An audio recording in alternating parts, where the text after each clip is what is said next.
Hi folks, I'm back and I've got a beautiful piece of equipment to show you today. I just couldn't wait. This is my #1 riding partner's new tool, and she's adding it to her arsenal for these Western North Carolina trails we have here. We haven't ridden it yet, but what I wanted to do was a bike check to go over it with you, show you all the parts, show you how beautiful it is. 2018 Yeti SB6. This is Mom's bike. You'll hear me refer to her in the videos we do as Mom. She's the matriarch of our group.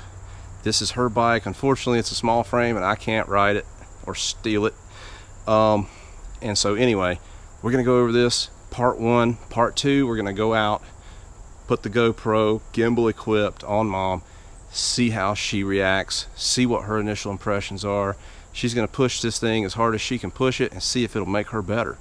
And I think it will. But let's go over it first, see what you think. It's a beauty. Alright folks, here it is.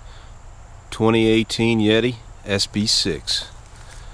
One of the first things you'll notice on the 2018 model, if you're familiar with these, the turquoise finish here, the orange highlights. That's a new thing. Really pretty. It's a great color combo, I think.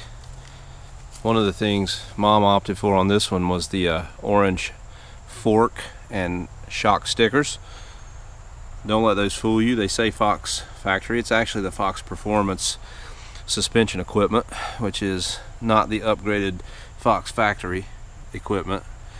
But when we got the orange decals, that's what they gave us. So we thought they looked great. So anyway, turquoise, standard carbon. This is not the Turk carbon. There's a really cool little logo of a Yeti actually riding a bike. It says hand built and race bred right below there. Kind of neat to look down at while you're flying down the hill. Another performance addition on this was the purple hand grips. Mom's a big fan of purple, and she was also running Raceface's Atlas pedals. Great pedal, by the way. So she got those in purple to pull that together. I think it turned out wonderful. Also some orange highlights on the front where you see that big beefy heavy duty Yeti badge. Really nice. Again, the forks are Fox 36 Performance. It's what you see on a lot of enduro bikes now. It's a great shock. 160 millimeters of travel. It's got your typical open and firm adjustments. It's got your air access over here, rebound settings on the bottom, like usual. If you get the Fox Factory, the actual Fox Factory forks, they have the Kashima gold coating and some additional settings that we weren't really interested in. DPX2 Fox shock on the rear, really nice. 152 millimeters of travel on that, so you get a full 6 inches of travel. That's pretty awesome. This is a small frame bike, as I mentioned, so this is about a 5'5" is about what Mom stands, and so she was riding a 17.5-inch Trek hardtail, so this one fits really about the same. The thing she likes a lot better is the 27.5-inch wheel. She really wasn't liking the 29er. She jumped on our son's 27.5-inch bike and said, yeah, this is definitely what I want. So that was a good change for her. She just felt like she was up on wagon wheels riding the 29er, so I understand that, especially at that stature. So anyway, moving right along, one of the cool things about the suspension on this bike, you know how Trek has the reactive shock. I guess everybody has, or a lot of the manufacturers have something, but what Yeti has is their patented Switch Infinity system. You can see the stamp there on the rear triangle. And what it is a couple of little small shock absorbers. That's what they look like anyway. And they're tied in to the frame and the pivot system here of the rear triangle. And what it alleges to do is improve and firm up your pedal platform while maintaining bump compliance through the suspension. And from what I've read in reviews, a lot of people run this shock in the open position. They don't have any issues with pogoing, so it seems to do a nice job based on what I've read. I guess we'll see in part 2 when we take it out on the trail.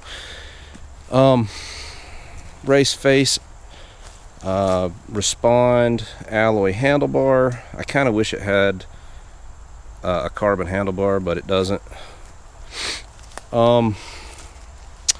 Drivetrain and brakes. We've got Shimano. This is the XT SLX spec.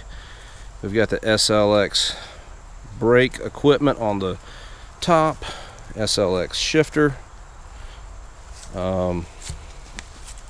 We've got, let's get a look at this brake caliper over here.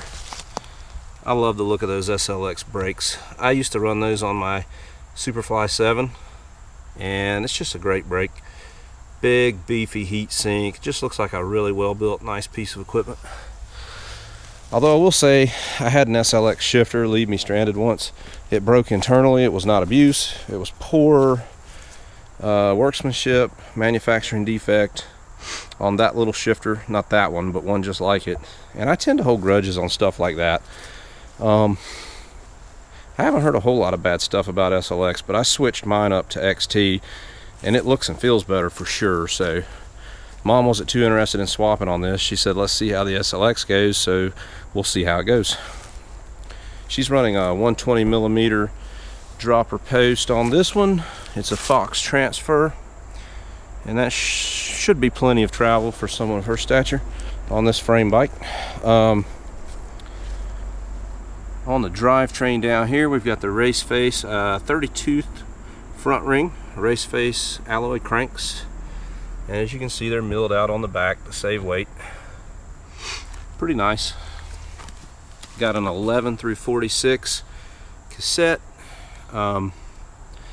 She wasn't really too interested in doing the Eagle GX because it was several hundred more dollars for that drivetrain, and the 52 cog and the extended range it gives you, she just wasn't really interested in it. She typically pedals uphill in second, third gear. Anyway, I, on the other hand, love the GX Eagle and probably would have spec'd this bike with it for myself because I use the 52 cog on real steep inclines, and occasionally, you know, well, as my fitness progresses, I may not need to do that, but if you're a real fit person like Mom is and you don't get out of breath and you don't have to pedal real hard in low gear, then you'll probably be fine with this if you like XT components. So anyway, I would say one word about Turk carbon, which, as I mentioned, this is not. This is a standard carbon. Turk carbon is a pretty expensive upgrade. I mean, it does come spec'd higher, but you're talking $1,000, $1,500 to save less than a half a pound, and they allege that it's a little bit stiffer. But here's my problem with that.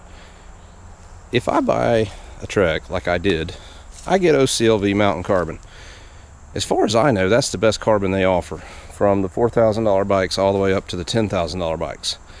If you're gonna make a good carbon, make your best carbon, sell it to me for a competitive price and be done with it. Don't do this, you know, Santa Cruz C and CC, or the regular and the Turk and whoever else does that. Just stop. Just give us your best carbon, price it competitively, and be done with it. I don't know, that's my opinion. But anyway, that's what this is. This is regular carbon, not Turk. XT SLX build. DT Swiss alloy wheels, DT Swiss hubs, front and back. And I think it's really neat how they did the tires. They used the Maxxis Minion on the front, 2.5. Big, wide, heavy knobs, nice and chunky. I like that tread pattern on the front. It's nice and open, so you can spread loose dirt.